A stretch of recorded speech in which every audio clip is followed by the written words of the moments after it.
La noche aún no había caído sobre Centro Tabasco, pero la oscuridad ya había llegado. No se arrastró desde el horizonte, sino que rugió sobre 4 máquinas de un negro profundo, apareciendo como fantasmas desde el polvo brumoso de la finca Plátano y Cacao.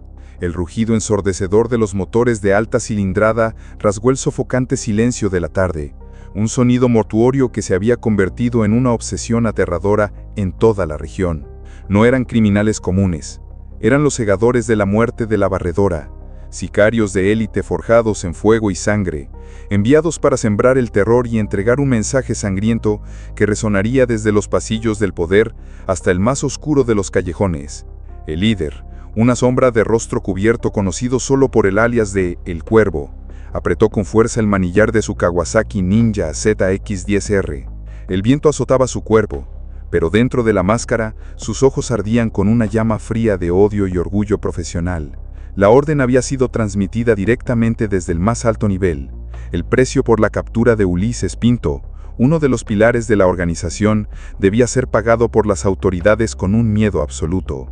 Él y sus 3 cómplices habían pasado semanas planeando esta operación de represalia. No eran simplemente asesinos, eran arquitectos del caos. Habían estudiado los patrones de tráfico de la autopista como analistas de datos, identificado cada punto ciego de las cámaras de seguridad, calculado el momento preciso para causar el máximo impacto psicológico y trazado rutas de escape tan complejas que podrían desconcertar a los más brillantes estrategas militares. Las 4 motocicletas se detuvieron en una formación de diamante perfecta, un movimiento de precisión quirúrgica que demostraba la maestría de quienes habían repetido la muerte cientos de veces. Sin una palabra de más, los sicarios comenzaron a esparcir abrojos de fabricación casera por todo el asfalto. El sonido metálico de cientos de púas afiladas golpeando el pavimento caliente resonó seco y cruel, como una sinfonía malévola que presagiaba la masacre inminente. Estaban tendiendo una trampa mortal, no solo para los neumáticos, sino para la confianza de las autoridades. La primera víctima no era un objetivo de alto valor, era solo un comerciante local, un hombre anónimo que regresaba a casa después de una entrega rutinaria, un peón desafortunado en un tablero de ajedrez despiadado. Su pequeña camioneta se tambaleó y se detuvo bruscamente, cuando los 2 neumáticos delanteros explotaron con un silbido agónico. El pánico apenas había comenzado a formarse en el rostro del hombre, cuando una sombra apareció junto a su ventana. El Cuervo no necesitó tocar, su sola presencia fue suficiente para congelar el aire. Sus ojos fríos como el hielo atravesaron el cristal, penetrando en el alma del conductor. Fuera del coche. Su voz no era alta, pero contenía un peso terrible, una orden que no admitía resistencia. El hombre, temblando de pies a cabeza como una hoja en una tormenta, obedeció balbuceando. Apenas se había arrastrado fuera del vehículo cuando otro miembro del grupo, apodado Serpiente, arrojó un artefacto incendiario casero dentro de la cabina. En segundos, las llamas estallaron, devorando el vehículo. El crujido del metal al rojo vivo, el tintineo de los cristales rotos se mezclaron con el crepitar macabramente alegre del fuego. Una columna de humo negro y denso se elevó hacia el cielo, retorciéndose como un monstruo recién liberado. Un monumento espantoso a la violencia, una señal que cualquiera en varios kilómetros a la redonda podía ver. Pero el mensaje aún no estaba completo. Mientras las llamas consumían el vehículo y la esperanza del comerciante, los 2 miembros restantes, el fantasma y el martillo, desplegaron pancartas meticulosamente preparadas. Las letras, escritas con una tinta roja brillante que simulaba sangre, contenían amenazas directas y arrogantes. Cada palabra, cada frase había sido cuidadosamente seleccionada para maximizar el impacto psicológico, para sembrar la confusión y la discordia en las filas enemigas. «Esto es por Ulises, la barredora nunca olvida», decía una pancarta. Otra, aún más personal y desafiante, fue extendida a lo ancho de la carretera. «Harfuch, tus días están contados, vamos por ti». Ya no era una amenaza genérica, era una declaración de guerra personal, un desafío directo a Omar Harfuch, el comandante de las fuerzas especiales que se había convertido en la peor pesadilla de la organización. El Cuervo observó su obra con una sombría satisfacción. Todo había salido a la perfección, con la precisión de un reloj suizo. La operación se había ejecutado con la exactitud militar que caracterizaba las acciones de la barredora. Sintió la adrenalina corriendo por sus venas, una sensación embriagadora de poder e invulnerabilidad. Él y sus cómplices habían humillado una vez más a las autoridades. Habían demostrado que podían atacar donde y cuando quisieran. Pero el Cuervo no sabía, y no podía saber, que en el mismo instante en que saboreaba la victoria, él y sus cómplices no eran los cazadores. Eran solo marionetas bailando en un escenario que desconocían, observados por ojos invisibles desde el cielo, escuchados por oídos electrónicos que podían captar hasta el más leve susurro, y caminando paso a paso hacia una trampa pendida por una mente estratégica brillante. A cientos de kilómetros de distancia, en un búnker subterráneo de máxima seguridad, Omar Harfuch observaba el teatro del Cuervo a través de decenas de pantallas de alta resolución. El espacio a su alrededor era una sinfonía de tecnología militar de vanguardia. El aire se filtraba a través de sistemas contra agentes bioquímicos y se mantenía a una temperatura constante de 18 grados centígrados. Las paredes revestidas con una aleación especial capaz de absorber ondas sonoras y señales electrónicas convertían la sala en una fortaleza inexpugnable a cualquier forma de espionaje. Harfuch no había llegado a la cima de las fuerzas especiales por casualidad.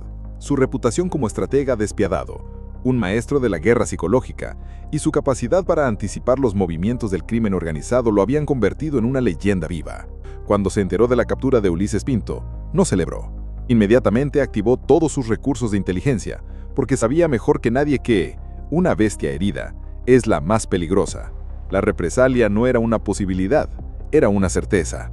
Su equipo de élite, una colección de veteranos de operaciones especiales, analistas de datos y hackers de sombrero blanco de primer nivel, había sido desplegado discretamente en puntos estratégicos días antes. Cada movimiento sospechoso, cada llamada encriptada, cada transacción financiera inusual era monitoreada, analizada y cotejada. El teniente coronel Ramírez, la mano derecha de Harfuch, coordinaba la operación de campo desde un centro de mando móvil camuflado como un camión frigorífico. Cuando llegaron los primeros informes de actividad en la autopista Villahermosa-Coatzacoalcos, reconoció el patrón de inmediato. Era la firma de la barredora, el mismo modus operandi, la misma arrogancia que habían mostrado en docenas de ataques anteriores. Comandante, la voz de Ramírez crepitó a través del sistema de comunicaciones cuánticas encriptadas de última generación, un dispositivo militar de frecuencia variable que utilizaba algoritmos de cifrado inexpugnables desarrollados en laboratorios de defensa israelíes. El sonido llegó con claridad absoluta, pero cargado con la tensión controlada de un soldado experimentado. El análisis de las interceptaciones de comunicaciones de las últimas 48 horas confirma una coordinación previa entre células. Identificamos al menos 3 conversaciones cifradas que mencionan una operación de limpieza y una respuesta al golpe de Jalisco. Están ejecutando el protocolo de represalia Delta Sven, tal como predijeron nuestros modelos de comportamiento desarrollados por el Departamento de Análisis Psicológico. La voz del teniente coronel tenía una satisfacción profesional apenas disimulada.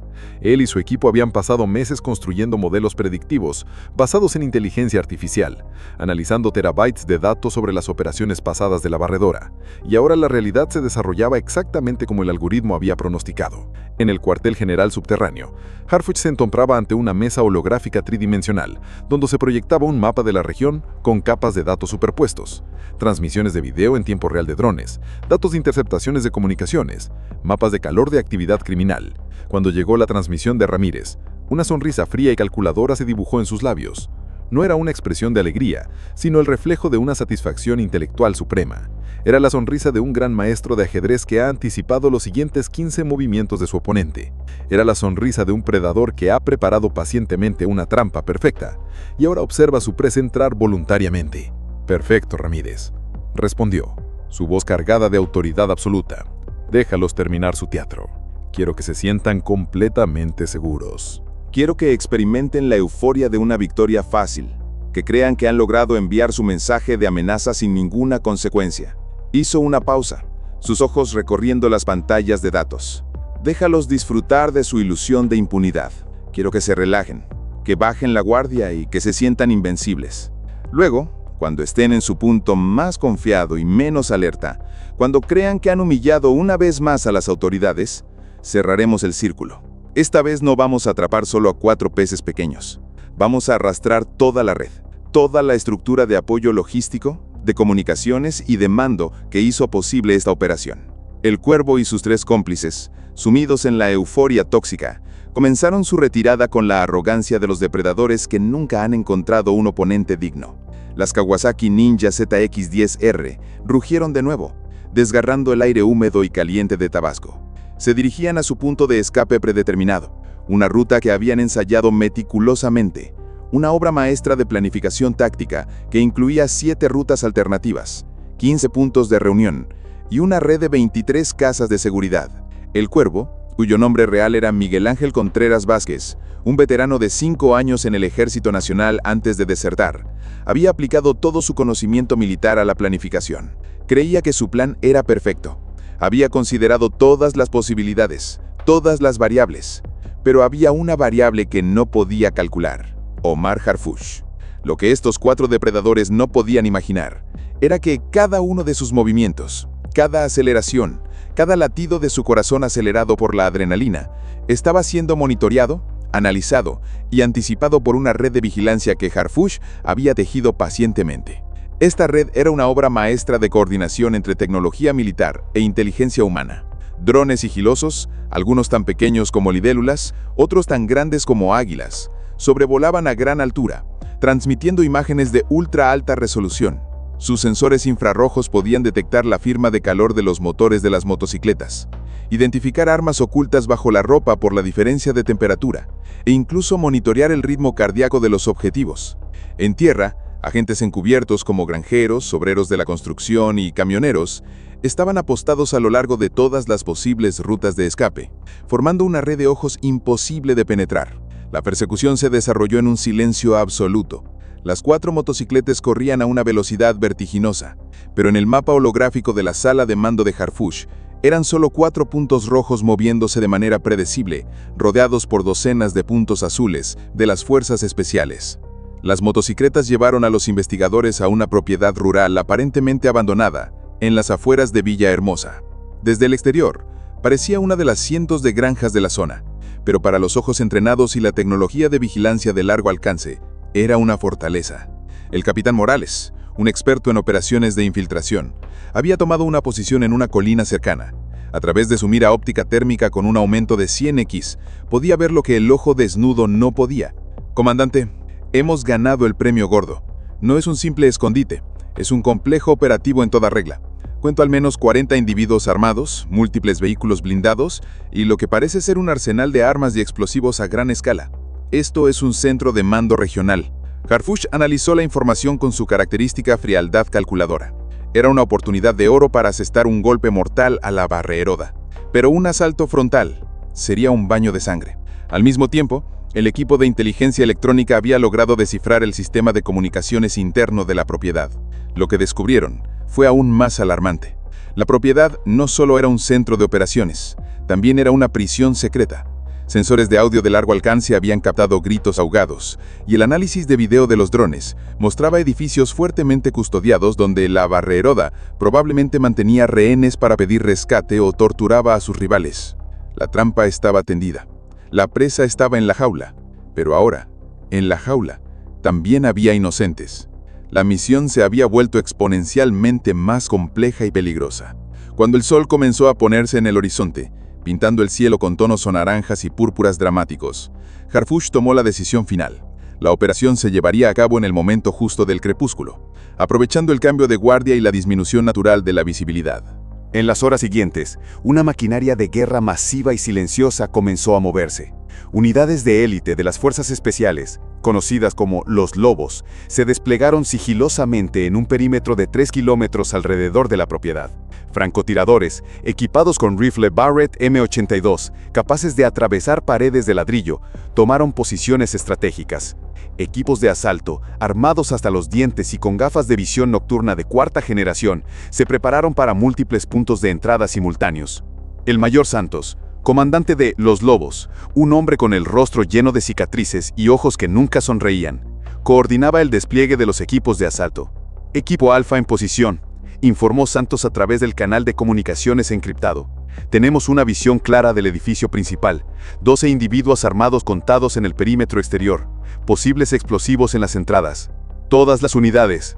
La voz de Harfuch resonó a través de los canales de comunicación, fría y decisiva. «Se aprueba la operación Sombra Roja. Ejecuten según el plan. Prioridad número 1, preservar la vida de los rehenes. Prioridad número 2, capturar vivos a los objetivos de alto valor. La orden de abrir fuego solo se dará si son atacados o para proteger a los rehenes. ¿Entendido? Un coro de «entendido» resonó al unísono. Dentro del complejo, el Cuervo informaba del éxito de la operación de represalia a sus superiores a través de un enlace satelital encriptado. Estaba sonriendo, orgulloso de su hazaña. No tenía idea de que en cuestión de segundos, el infierno se desataría bajo sus pies. Exactamente a las 18:30. ¡Ejecuten! La orden de Harfuch fue como el disparo de salida. En un solo instante, sincronizado al milisegundo, comenzó el asalto. No comenzó con una gran explosión, sino con un silencio mortal. Los francotiradores, usando munición subsónica, neutralizaron simultáneamente a los 12 guardias exteriores con disparos precisos a la cabeza. Se activaron inhibidores de frecuencia de alta potencia, cortando todas las comunicaciones de la propiedad con el mundo exterior. Entonces, el verdadero infierno comenzó. Las puertas y ventanas del edificio principal volaron hacia adentro simultáneamente, no por explosivos, sino por cargas de choque. Inmediatamente, se lanzaron docenas de granadas aturdidoras, llenando el espacio con una luz blanca cegadora y un sonido ensordecedor capaz de desorientar a cualquiera. El Cuervo, en medio de su llamada, fue arrojado de su silla. No oía nada más que un zumbido agudo en sus oídos. No veía nada más que manchas de luz danzando ante sus ojos. Su confianza y arrogancia se desvanecieron en un instante, reemplazadas por el pánico y la confusión total. Antes de que él y sus cómplices pudieran recuperarse, los lobos ya estaban dentro. Se movían como fantasmas, una sola entidad conectada por la disciplina y el entrenamiento brutal. No gritaban, solo se comunicaban por señas. Cada hombre sabía exactamente su posición y su tarea. El sonido de los disparos con silenciador resonó seco y conciso. Uno por uno, los miembros de la barredora fueron neutralizados rápida y eficientemente. La batalla duró menos de 90 segundos. Una impresionante demostración de perfecta coordinación militar.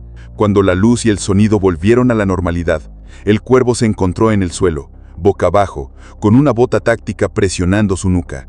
Levantó la vista y vio docenas de figuras vestidas de negro, armadas hasta los dientes, controlando completamente la habitación. En un rincón, vio a Serpiente, el Martillo y el Fantasma también sometidos. Su invencibilidad se había roto como una pompa de jabón. Dentro de la fortaleza de la barredora, el infierno terrenal no duró mucho. Terminó rápida y brutalmente. La resistencia, aunque feroz como la de una bestia acorralada, se desmoronó ante la fría precisión de los lobos. Los sicarios de la barredora, acostumbrados a sembrar el terror, probaron por primera vez el miedo absoluto, al enfrentarse a una fuerza superior en todos los aspectos. Táctica, disciplina y voluntad. Sus disparos eran pánico, mientras que los de las fuerzas especiales eran juicio. En menos de 15 minutos de humo de pólvora y gritos y colapso, el complejo fortificado quedó completamente bajo el control de las autoridades. La noche había caído de verdad para el imperio de la barredora. En medio del caos, el Cuervo, el orgulloso líder, intentó una última desesperada huida. Se lanzó a un pasadizo secreto, un túnel húmedo y oscuro que conectaba el edificio principal con una casa de seguridad a 500 metros de distancia.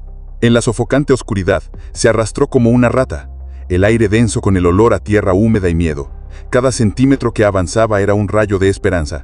Podía oír el latido de su propio corazón en su pecho, ahogando el sonido lejano de los disparos. Había planeado esta retirada. Se había preparado para ella. Él era el Cuervo, el sobreviviente. Pero había olvidado una cosa.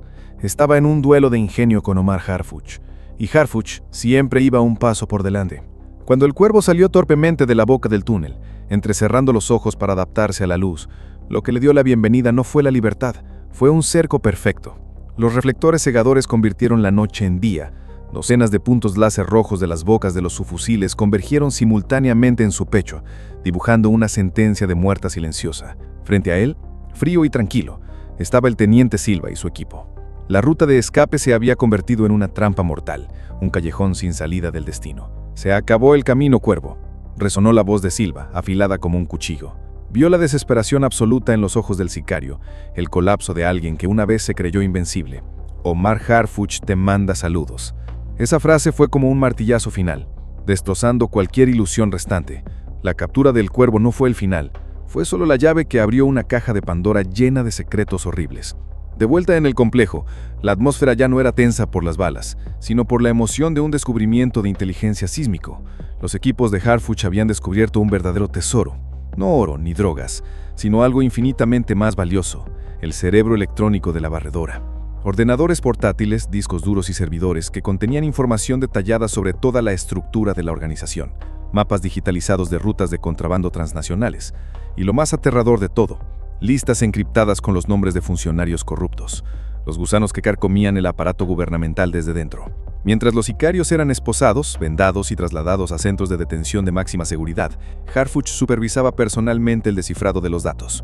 Se encontraba en medio del centro de mando de campo, rodeado por el tecleo de los analistas expertos. Lo que parecía en las pantallas superaba con creces sus expectativas más optimistas. La barredora no era una organización criminal, era un estado en la sombra, un ejército oscuro. Hernán Bermúdez Requena, el ex secretario de Seguridad, la mente maestra detrás de todo, había construido una red cancerosa que se extendía por múltiples estados, con células operativas que funcionaban como unidades militares independientes y una estructura de mando y control comparable a la de las organizaciones militares formales.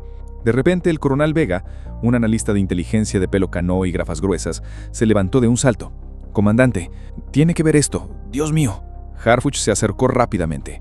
En la pantalla de Vega había un archivo fríamente titulado Operación Limpieza. No era una lista, era una sentencia de muerte. Un plan detallado y sistemático para eliminar a todos los altos funcionarios que se atrevieran a interponerse en su camino. Y el primer nombre, resaltado en rojo y subrayado, era Omar Harfuch. Le seguía una larga lista de jueces, fiscales y otros comandantes militares. Harfuch se quedó mirando su nombre. Un silencio frío y mortal se apoderó de él. Esto ya no era una guerra contra el crimen, era una guerra por la supervivencia. La barredora no solo quería hacer negocios, quería el control absoluto, y estaban dispuestos a limpiar a cualquiera que se interpusiera. La familiar sonrisa fría volvió a sus labios, pero esta vez ya no tenía un aire de satisfacción intelectual. Contenía una crueldad. «Nos han hecho un regalo, coronel. Una lista de todos sus amigos y un mapa detallado de sus guaridas. Es hora de que les devolvamos el favor». La maquinaria de guerra de Harfuch, ahora completamente cargada de inteligencia, pasó de un estado defensivo a una ofensiva total. Una tormenta de fuego estaba a punto de desatarse en toda la región. Usando los datos de la caja de Pandora, Harfuch orquestó una serie de redadas simultáneas, una sinfonía de violencia controlada. En menos de 48 horas, esa maquinaria aplastó a 12 células más de la barredora. Las redadas fueron relámpago, precisas y despiadadas. En el periférico Carlos Pellicer, en la colonia Casablanca de Villahermosa, 2 sicarios se preparaban para quemar otro vehículo como mensaje de represalia. No sabían que habían sido observados durante horas. Justo cuando uno de los sicarios sacó una caja de cerillas, la oscuridad a su alrededor cobró vida. El equipo del sargento Primero Rodríguez cayó sobre ellos como fantasmas. Ni siquiera tuvieron tiempo de encender la cerilla. Sabíamos que vendrían, cuándo vendrían y dónde se pararían. Caminaron directamente a nuestros brazos. Al mismo tiempo, otro equipo asaltaba un viejo taller mecánico, capturando al arquitecto, el principal experto en explosivos de la barredora, el hombre que había diseñado las bombas que habían sembrado la muerte durante años. Su captura no solo eliminó una amenaza, sino que también proporcionó los planos de docenas de otras bombas que ya habían sido fabricadas y estaban esperando ser activadas. En una semana, la maquinaria de guerra de Harfuch desmanteló sistemáticamente toda la estructura de la barredora. Más de 80 sicarios, incluidos los más notorios, fueron arrestados. Se inquisaron docenas de arsenales, suficientes para armar un batallón. Su red de comunicaciones fue completamente infiltrada y destruida. En una lujosa mansión fuertemente custodiada en algún lugar remoto, Hernán Bermúdez Requena veía cómo su imperio se derrumbaba a través de las pantallas de televisión y los mensajes de alarma. Sus canales de comunicación encriptados de repente se quedaron en silencio. Las células operativas, que antes eran sus poderosos brazos extendidos, ya no respondían. Él, el rey en la sombra, el titiritero, estaba ahora completamente aislado. Caminaba de un lado a otro en la habitación dorada, su rostro cambiando de la ira a la confusión, y luego al miedo. Había construido un monstruo, una máquina criminal perfecta, y creía que era invencible. Pero había cometido un error fatal. Había subestimado gravemente la determinación e inteligencia de Omar Harfuch. La captura de Ulises Pinto, que lo había desencadenado todo, ahora se revelaba como una trampa genial. Harfuch no solo había reaccionado, había provocado, anticipado y utilizado la propia arrogancia y la disciplina predecible de la barredora en su contra. La primera ficha de dominó había sido empujada deliberadamente por Harfuch, y ahora, todo un imperio se derrumbaba en una reacción en cadena. Meses después, cuando los analistas de inteligencia finalmente terminaron de procesar los terabytes de datos, la verdadera escala de la Operación Sombra Roja se hizo evidente. No solo había neutralizado a una organización criminal, había decapitado a una hidra de múltiples cabezas, expuesto la maquinaria de la corrupción y salvado la vida de docenas de funcionarios honestos. En las frías salas de interrogatorio, el Cuervo y los otros sicarios, enfrentados a pruebas irrefutables y al colapso total de su organización, se derrumbaron uno por uno. Sus confesiones no solo arrojaron luz sobre futuras operaciones, sino que también llevaron a los investigadores a cementerios clandestinos, campos de la muerte donde la barredora había enterrado a cientos de sus víctimas. El impacto de la operación se extendió como una onda de choque. La ilusión de invencibilidad de los cárteles se había hecho añicos. Se había enviado un nuevo mensaje a todo el AMPA. Hay una nueva fuerza en la guerra, y su líder, Omar Harfuch, no juega. Él termina el juego.